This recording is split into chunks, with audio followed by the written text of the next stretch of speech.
इस बार ममता जी के हटने चाहिए। कौन आना चाहिए? इस बार बीजेपी आना चाहिए, मोदी जी आना चाहिए। बहुत दिनों का ये इंतजार है, बीजेपी कब आएगा बंगाल में, ये है हमारा तमन्ना। तो व्यवस्था पूरी तरह से टीएमसी के निर्भर पर चलता है। तो उन लोगों ने यहाँ के पानी हो, जल जीवन हो, रोड कनेक्टिविटी हो, सभी कार्यक्रमों में उन्होंने भ्रष्टाचार किया है। नहीं, केंद्र सरकार की ओर से तो बहुत सारी स्कीम यहाँ पर आ जाते हैं, लेकिन बीच में एक टीएमसी और बंगाल सरकार और यहाँ के जीटीए के कारण इन कामों में बहुत सारे भ्रष्टाचार होने के कारण काम उतनी सक्सेसफुली नहीं हो पाते। हमें लगता है, पूरा विश्वास है, नरेंद्र मोदी जी के नेतृत्व में ये पूरा पहाड़ भी और टूरिज्म भी पूरी तरह से खिल उठेगा। लेकिन रोहिंग्या का बोलने का तरीका, क्योंकि उनको बांग्ला भी अच्छी तरह से बोलना नहीं आता, ना उनको हिंदी बोलना आता है, तो इससे पता चलता है कि वो यहाँ के नहीं है। मेरा नाम राजू थुलुंग है। अच्छा, क्या कहेंगे, लगातार हम देख रहे हैं दार्जिलिंग में कई सारे जो घोटाले हैं, भ्रष्टाचार है, चाहे वो जीटी में शिक्षक भर्ती की बात हो, उसमें घोटाला हो, क्या लग रहा है लगातार ये जो घोटाले हो रहे हैं दार्जिलिंग में, किस तरीके से आप देख रहे हैं इस पूरे विधानसभा को लेकर, अन्य तमाम चीज़ों को लेकर? देखिए, पिछले 15 सालों से पहाड़ में और बंगाल में, पूरा बंगाल में टीएमसी का सरकार है। टीएमसी की सरकार के ऊपर यहाँ के लोगों का इतनी सारी नाराज़गी है, क्योंकि वो लोगों ने कभी गोरखाओं के लिए, यहाँ के लोगों के लिए कभी भी कार्यक्रम नहीं किया है। जैसे उन लोगों ने यहाँ के, हमारे यहाँ ज़्यादातर गोरखाओं यहाँ के ट्राइबल है, लेकिन उन लोगों ने नीचे से बहुत सारे रोहिंग्याओं को पहाड़ में भेजा गया है। तो यहाँ के लोगों में इतने सारे नाराज़गी है टीएमसी के ऊपर, तो टीएमसी के ऊपर इस बार पूरा पहाड़ एक साथ जुट होकर उनके खिलाफ वोट करेंगे। तो जैसे कि भारतीय जनता पार्टी का काम करने का जो तरीका है, उस हिसाब से लग रहा है कि इस बार टीएमसी पूरी तरह से पहाड़ में भी और पूरे बंगाल में उनके खत्म, रोहिंग्याओं को नीचे से लाकर, मतलब और भी बंगाल के इलाकों से लाकर पहाड़ों पर बसाया जा रहा है। हाँ, बिल्कुल बिल्कुल, ये सबसे बड़ी मुद्दा है, क्योंकि पहाड़ के लोग ज़्यादातर, क्योंकि यहाँ के लोग उतना एग्रेसिव नहीं होता है, सबके साथ मिलनसार के साथ रहते, लेकिन नीचे से इतने सारे रोहिंग्या, अभी हमें एसआईआर के माध्यम से पता चला कि पहाड़ में 2017 के बाद रोहिंग्या, ज़्यादातर रोहिंग्या जो है वो लोग यहाँ पर बैठाया गया है। अच्छा, यहाँ पर हमने देखा कि 1 लाख रुपए लेकर जो है पानी के कनेक्शन जोड़े गए, इसमें भी घोटाला किया गया, क्या मानते हैं? हाँ, बिल्कुल, यहाँ पर एक व्यवस्था है। आगे हमारे कुछ कार्यकर्ता ने बताया कि यहाँ के जीटीए एक व्यवस्था है, वो व्यवस्था पूरी तरह से टीएमसी के निर्भर पर चलता है। तो उन लोगों ने यहाँ के पानी हो, जल जीवन हो, रोड कनेक्टिविटी हो, सभी कार्यक्रमों में उन्होंने भ्रष्टाचार किया है। कमीशन लेते हैं और जितने भी एजेंसी है उनके साथ काम करते हैं। जैसे 29 करोड़ का पीएम पोषण का फंड भेजा गया था, वो अब तक नहीं लगा, तो क्या आप मान रहे हैं वो फंड जो केंद्र सरकार से आता है वो यहाँ लगता है कि नहीं? हाँ, लगना चाहिए, लेकिन यहाँ के जो जीटीए है, इसीलिए मैं बोल रहा हूँ, जीटीए यहाँ के जो जीटीए के व्यवस्था में रहे थे, ये लोग यहाँ पर आकर उन लोगों ने अपने कमीशन के हिसाब से काम कर रहे हैं। तो ये जो सेंट्रल का जो कार्यक्रम है, वो पूरी तरह से इन लोगों ने घोटाला किया है, भ्रष्टाचार किया है। अच्छा, क्या मान रहे हैं जो विधायक हैं यहाँ के स्थानीय, सभी विधायक जो हैं, क्या कुछ काम कर रहे हैं, क्या दिख रहा है? नहीं, विधायक के ऊपर तो सभी को पता है, पहले कुछ लोगों ने भी बताया कि उनके ऊपर मदन तामांग जी का केस भी है। इसके साथ साथ वो अपनी जितने भी उनके साथ कार्यकर्ता है, उन्हीं को वो फाइनेंशियली पकड़ बना रहा है। जैसे कि वो चुनिंदा कुछ युवाओं को ही फाइनेंशियली पकड़ बना रहा है, या उनके ही लोगों को वो एजेंसी में काम दे रहा है। तो इससे पूरा पहाड़ के लोग एग्रेसिव है उनके ऊपर। अच्छा, हम देखते हैं कि यहाँ के कई सारे रास्ते जब बारिश होती है तो 20 प्लस जो एकदम मेन रास्ते हैं वो कहीं ना कहीं रुक जाते हैं, बाधित हो जाते हैं, ख़राब हो जाते हैं। तो इस पर सरकार क्या ध्यान दे रही है? कुछ आप लोगों ने कभी कुछ कहा या फिर उस पर ध्यान दिया गया हो? नहीं, केंद्र सरकार की ओर से तो बहुत सारी स्कीम यहाँ पर आ जाते हैं, लेकिन बीच में एक टीएमसी और बंगाल सरकार और यहाँ के जीटीए के कारण इन कामों में बहुत सारे भ्रष्टाचार होने के कारण काम उतनी सक्सेसफुली नहीं हो पाते। अच्छा, यहाँ की स्वास्थ्य व्यवस्था की बात करें तो कैसी है?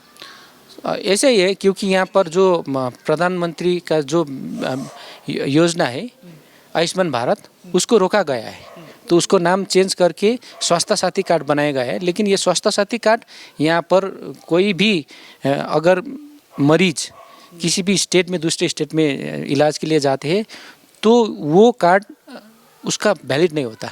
तो ये बड़ा मुद्दा है, इसको चेंज किया गया है टीएमसी सरकार ने। अच्छा, एक गोरखा हाट है यहाँ पर, उस पर भी हम देख रहे हैं कब्जा हो रहा है, अतिक्रमण हो रहा है। हाँ, ये भी है क्योंकि मैंने पहले ही बताया कि बहुत सारे रोहिंग्या यहाँ पर आ रहा है। ये ज़मीन का इशू, ज़मीन वो लोग खरीद रहा है क्योंकि उनको कहाँ से पैसा मिलता पता नहीं, लेकिन गोरखाओं को वो फाइनेंशियली उतनी कमज़ोर होने के कारण रोहिंग्या यहाँ का ज़मीन ज़्यादातर खरीद रहा है। तो इसको हमें इस नज़र से भी देखना चाहिए कि कहीं ना कहीं बंगाल सरकार गोरखाओं को यहाँ से उच्छेद करने के लिए बड़ा प्रयास कर रहे हैं। अच्छा, हम देख रहे हैं दार्जिलिंग में बच्चों स्कूल ड्रॉप जो है वो काफ़ी ज़्यादा बढ़ रहा है, तो क्या मान रहे हैं स्कूल ड्रॉप आउट क्यों बढ़ रहा है यहाँ पे? क्या शिक्षा व्यवस्था ठीक नहीं? शिक्षा व्यवस्था से भी बड़ा मुद्दा यहाँ पर क्या है कि रोजगार, क्योंकि यहाँ पर जो व्यवस्था है, मैंने पहले ही बोला जीटीए व्यवस्था है, उसके ऊपर कोई ऐसा काम देने का उनका वो अथॉरिटी नहीं है। तो युवाएं जो भी पढ़ लिख कर बैठते हैं उनको काम नहीं मिलता।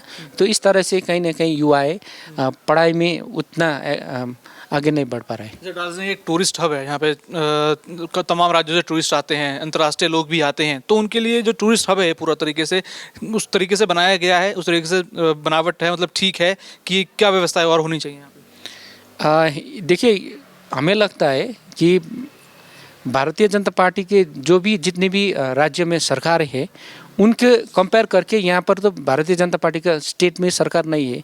अगर एक बार भारतीय जनता पार्टी पूरे बंगाल में आ जाए या पहाड़ में आ जाए तो ये जो भी टूरिस्ट का व्यवस्था है पूरी तरह से इसको और भी मजबूती के साथ आगे बढ़ेगा, क्योंकि नरेंद्र मोदी जी का जो विकास का मुद्दा है, विकसित भारत का जो मुद्दा चल रहा है, उसके हिसाब से कहीं ना कहीं ये पहाड़ में भी अच्छी टीएमसी जाने के बाद और भारतीय जनता पार्टी बंगाल में आने के बाद हमें लगता है, पूरा विश्वास है, नरेंद्र मोदी जी के नेतृत्व में ये पूरा पहाड़ भी और टूरिज्म भी पूरी तरह से खिल उठेगा। अच्छा, स्वास्थ्य विभाग की बात करें, अस्पतालों की बात करें, कई सारे हमने घोटाले देखे इसमें हुए, सही से मशीनें नहीं हैं, टेक्नीशियन नहीं है, यहाँ पर डॉक्टर्स नहीं है, क्या मानते हैं स्वास्थ्य व्यवस्था क्यों चरमरा रही है? मैंने पहले भी बताया, क्योंकि यहाँ का जो व्यवस्था है टीएमसी भ्रष्टाचार में लिप्त है। तो टीएमसी के जितने भी नेता हैं उनने अपने कार्यकर्ताओं को, अपने लोगों को, अपने आफंत को, जितने भी लोग हैं उनको वो लोग काम दे रहा है। तो कहीं ना कहीं ये भ्रष्टाचार के कारण ही यहाँ के स्वास्थ्य व्यवस्था में बहुत सारा घोटाला हुआ है। जब बंगाल में भी SIR स्पेशल इंटेंसिव रिवीजन चल रहा है, लेकिन ममता बनर्जी उसके खिलाफ हैं, सुप्रीम कोर्ट जा रही हैं, दिल्ली जा रही हैं, प्रोटेस्ट कर रही हैं, कह रही हैं ये बंगाल के लोगों के लिए खतरा है और बंगाल को टारगेट किया जा रहा है। नहीं, देखिए, उनको रहना चाहिए अभी बंगाल में, लेकिन वो दिल्ली गए हैं, ये पता नहीं क्यों गए। लेकिन हमें लगता है साधारण पब्लिक, जो भी निम्न स्तर का पब्लिक है, वो घबराए नहीं हुए। लेकिन टीएमसी के जितने भी नेता है उसको पता है कि SIR पूरी तरह से लागू होने से वो लोग यहाँ से हार जाएंगे, उनका सत्ता जा रहा है। तो मुझे लगता है पूरी तरह से टीएमसी की नेता, टीएमसी के सरकार इससे घबराए हुआ है। अच्छा, हम देखते हैं कि यहाँ तमाम रिपोर्ट्स आती हैं, चीज़ें आती हैं, अखबारों में खबर आती हैं कि घुसपैठी हैं, यहाँ पर रोहिंग्या हैं, जो बांग्लादेशी घुसपैठी हैं, वो अतिक्रमण यहाँ पर कर रहे हैं, वो अन्य चीज़ें यहाँ पर कर रहे हैं। तो क्या मानते हैं? लेकिन ममता बनर्जी कहती हैं वो तो बंगाल के ही लोग हैं, उनकी एग्जिस्टेंस को बिल्कुल भी मना करती हैं। नहीं, ऐसा नहीं है। देखिए, हमें भी पता चलता है कि यहाँ के बंगाल के लोग कैसे बोलता है, उनकी रहन सहन, उनकी भाषा सभी पता चलता है। लेकिन रोहिंग्या का बोलने का तरीका, क्योंकि उनको बांग्ला भी अच्छी तरह से बोलना नहीं आता, ना उनको हिंदी बोलना आता है, तो इससे पता चलता है कि वो यहाँ के नहीं है। नमस्कार, मैं दौलत शर्मा और आप देख रहे हैं प्यारा हिंदुस्तान। से मौजूद हैं दार्जिलिंग विधानसभा में, जहाँ पे नीरज जिम्बा, जो कि NDA अलायंस के एक MLA हैं, 2021 से लगातार वो MLA हैं। लेकिन तमाम और भी ऐसी समस्याएं हैं जहाँ पे हम सुनते हैं कि जो अगर विधायक NDA अलायंस का हो, बीजेपी का हो, तो उसकी बात नहीं सुनी जाती, क्योंकि प्रशासन जो है टीएमसी का है। टीएमसी लगातार यहाँ दमन कर रहा है, अन्य चीज़ें कर रहा है, कई सारी दिक्कतें हैं यहाँ विधानसभा में लोगों को। ये पूरा कच्चा चिट्ठा जो है टीएमसी का हमारे पास है कि जैसे जीटीए शिक्षक भर्ती में भाई भतीजावाद हुआ, उसका आरोप लगा, मामला कलकत्ता हाई कोर्ट तक गया। बिमल गुरुंग का आरोप था कि अवैध पानी का कनेक्शन 1 लाख प्लस पैसों में बिका, जिससे प्रशासन पर भरोसा टूटा। बीजेएमपी नगर पालिका पर हाईकोर्ट आदेश के बावजूद 6 मंजिला जो अवैध बिल्डिंग है वो अभी भी चल रही है, उसको बचाया गया। हरसिंह हट्टा में टूटी सड़कें व जल जमाव से नागरिक सुविधा पूरी तरीके से फेल है। 29 करोड़ PM पोषण फंड इस्तेमाल नहीं हुआ, जो कि जो यहाँ के वंचित बच्चे हैं उनको दिया गया था, और कई सारे जो बच्चे हैं वो पोषण से वंचित हैं। बीजेपी नेता सतीश पोखरेली की पुरानी आगजनी गिरफ्तारी में अब फिर चर्चा यहाँ पर हो रही है। बारिश के बाद 20 से प्लस जो मेन रास्ते हैं वहाँ का इंफ्रास्ट्रक्चर पूरी तरीके से फेल है और कमज़ोर है। स्कूल की टपकती छत है जहाँ पे जो स्कूल के छात्र हैं वो छाता लेकर जो है वहाँ पढ़ाई करते हैं। मानिए कि आज का जो विकसित भारत की तरफ जो पूरा भारत जा रहा है, लेकिन बंगाल में सिचुएशन है कि बच्चे यहाँ पर बारिश के पानी के नीचे जो है अपनी पढ़ाई कर रहे हैं। चाहे वो अब भूस्खलन की बातें हों, उसके लिए कोई आपदा प्रबंधन नहीं है। चाहे सुंदरी आवास योजना में लोगों को बेकार घर दिए गए, चाहे मजदूरों को घर नहीं दिए गए, उनको कोई फायदा नहीं हुआ। सरकारी डायलिसिस गायब है। निजी क्लिनिक डॉक्टर जो है यहाँ के सरकारी वो उनको चला रहे हैं, वो उन पर बड़ा आरोप है। यानी स्वास्थ्य व्यवस्था हो, सड़क व्यवस्था हो, सभी पूरी तरीके से चरमराई हुई है। ऐसा डेलीगेशन पर जब यहाँ पर लोग आए थे तो बीजेएमपी के लोगों ने उनको परेशान किया और अन्य तमाम चीज़ों के यहाँ पे आरोप हैं। अब चलते हैं, जनता से बात करते हैं और जानेंगे कि आखिर जो इन सब तकलीफों की मैंने बात करी किस तरीके से वो उनको देख रहे हैं और इस बार क्या माहौल है इस पूरे बंगाल में, खासकर दार्जिलिंग विधानसभा में, और किस तरीके से अब यहाँ की जनता या तो बदलाव चाहती है या क्या वो चाहती है वो उनसे ही जानते हैं। क्या लग रहा है इस बार माहौल क्या है बंगाल का, खासकर बात करें दार्जिलिंग की? तो दार्जिलिंग और बंगाल दोनों तरफ ही बीजेपी की सरकार पूरे बहुमत से हो रहा है। बंगाल और दार्जिलिंग में भी 3, उधर दार्जिलिंग डिस्ट्रिक्ट में 5 सीट है, कालिम्पोंग डिस्ट्रिक्ट में 1 है, पूरा बीजेपी का आ रहा है। तो क्या उम्मीद है ऐसी बीजेपी से, क्या लग रहा है? बीजेपी से यही, हम लोग तो युवा है और हम लोग देख रहे हैं, अगर अन्य पॉलिटिक्स में अन्य जगह में देगा तो पूरा युवा एक रूलिंग पार्टी में जाता है। तो युवाओं को कुछ काम मिल रहा है, कुछ रोजगार मिल रहा है कि नहीं बंगाल के लिए? बंगाल में कुछ सुविधाएं ममता बनर्जी ने करी हैं युवाओं के लिए?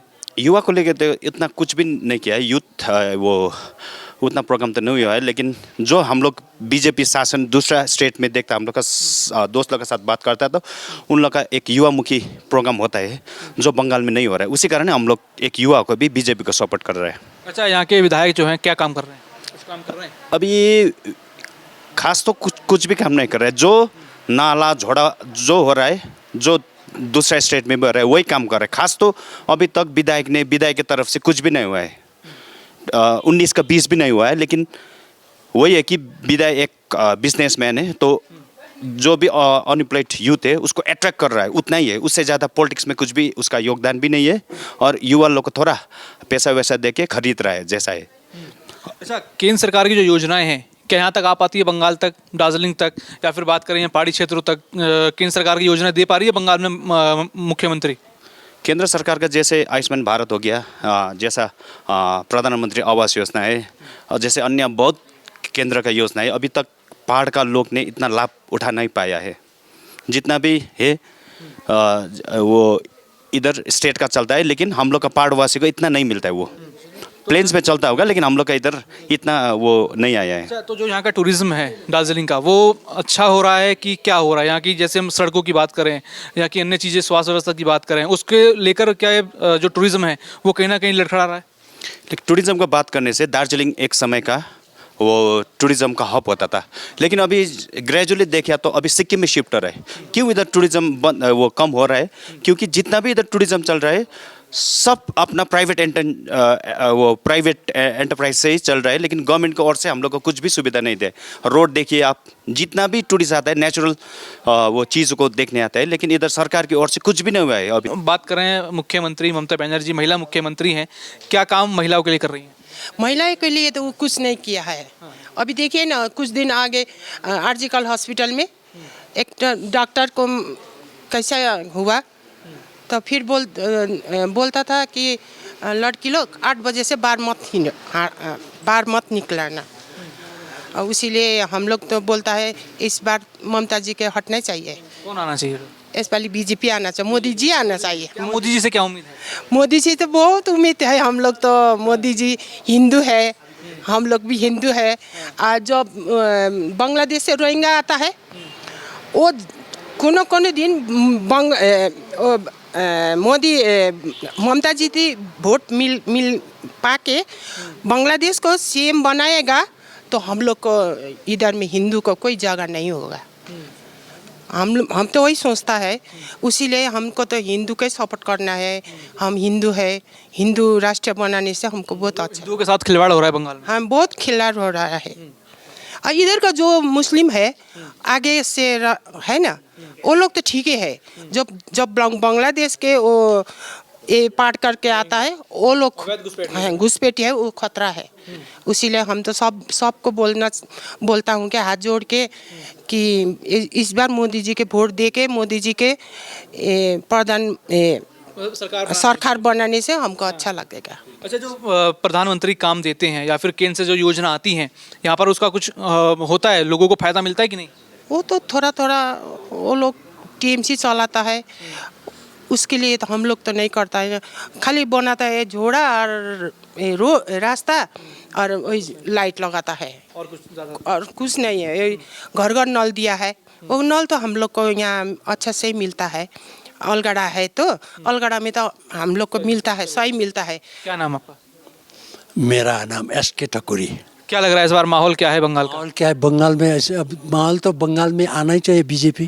क्या कारण लग रहा है बीजेपी का? टीएमसी 15 साल से कुछ काम नहीं कर रही क्या? बहुत दिनों का ये इंतजार है बीजेपी कब आएगा बंगाल में, ये है हमारा तमन्ना। तो टीएमसी काम नहीं कर रही, 15 साल हो चुके हैं सरकार। टीएमसी दुनिया अभी तक जितने भी वक्ताओं ने बोला वो सब ठीक ही बोला। टीएमसी काम नहीं कर रही है। जब बीजेपी जब तक नहीं आएगी यहाँ पर कुछ डेवलपमेंट होने वाला नहीं है। हम सरकार का कुछ योजना मिलता है? केंद्र सरकार का बार कभी कभी आता है, केंद्र सरकार के नाम में हम लोग को सिर्फ राशन मिल रहा है यहाँ पर, वो भी ये टीएमसी तो नहीं दे रही है, ये बंगाल केंद्र सरकार का स्कीम है, ये मोदी सरकार का ये। अच्छा, यहाँ बात करें स्वास्थ्य की और सड़कों की जो व्यवस्था है वो कैसी है? वो तो इसीलिए तो हम बार बार बोल रहे हैं गोरखालैंड मिलना चाहिए हमको। यहाँ पर बंगाल में हमारा कुछ भी नहीं है, नहीं मिलता है कुछ। बंगाल में रहन सहन कुछ भी, भाषा कुछ भी नहीं मिलता है। इसीलिए हम बार बार कितने सालों पीछे से हम गोरखालैंड मांग रहा है। हमारा उम्मीद था जब तक बीजेपी नहीं आएगा तब तक हमें ये न्याय नहीं मिलने वाला है। और हमारा जो डिमांड है वो गोरखालैंड का डिमांड है, तब तक नहीं मिलेगा।